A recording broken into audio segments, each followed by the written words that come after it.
Who am I speaking with? Uday Gajendar, Principal Designer at Citrix.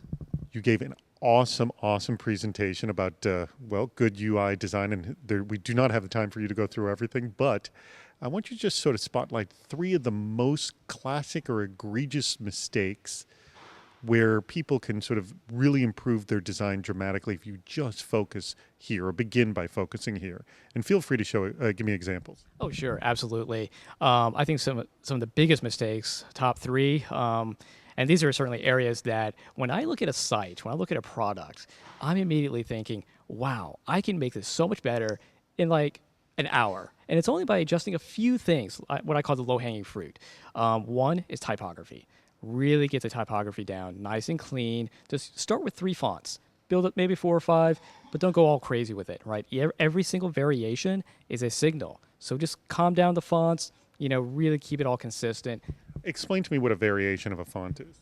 Sure, every variation is something like, or a font variation is like, every color, the weight, whether it's bold or thin or cursive, how it's styled, also the color, and of course the typeface, right? If you're using Arial versus Garamond, very different. So every variation matters.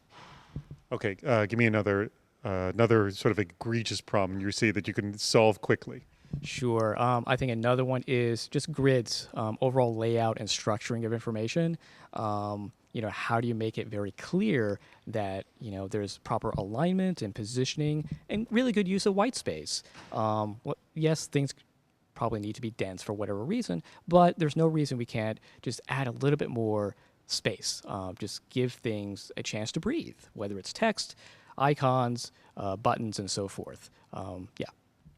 So yeah, you mentioned a real estate site that had tons and tons of text, and a lot of people oh, I got to get all this friggin' information on the screen. For people who say that, what is your answer? Yeah, I understand the need to have dense data displays, and it's an essential need. But again, it's not about the data being overwhelming and dense. It's how do you structure and organize that data? Having a really clean grid, using a really nice clean typography, you will actually make, let's say, if 1,000 rows of text, actually make it feel like it's approachable and not daunting, not overwhelming, but something that people can understand. All right, give me one more example. I like that white space typography. Give me a third. Yeah. So what's another good one? Of course, icons. I'll just pick on that one. I think we'd love to see beautiful icons everywhere. It's great. Now there's an aesthetic of monochromatic, which is nice. But having too many icons, or sometimes not enough icons. Sometimes it's nice to have an icon break up the space a bit. So I think that's another area, kind of a trouble spot for folks. But actually coming back to maybe I'll add another fourth one possibly, it's language. It's really figuring out what do you call this thing, getting away from kind of slick marketing gimmickry kind of language, but just call it what it is. Is it a folder? Is it a spreadsheet? Is it a document? What is it?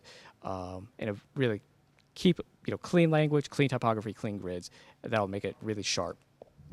I remember in the early days of web design, they called it sort of mystery meat icons, where you had the icons, and the only way you could figure out what it was is you rolled your cursor over it. Oh yeah, I remember that too. And this is where icon design. You want to be really careful about what is it you're trying to express, and does it map to someone's again mental model and their expectations?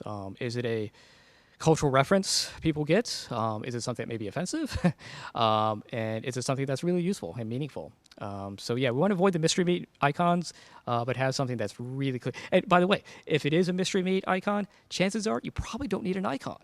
Maybe you need something else, or you need to boil down with your product manager and with the users, what is it we're trying to express? Uday, thank you so much for your time. Great, thank you.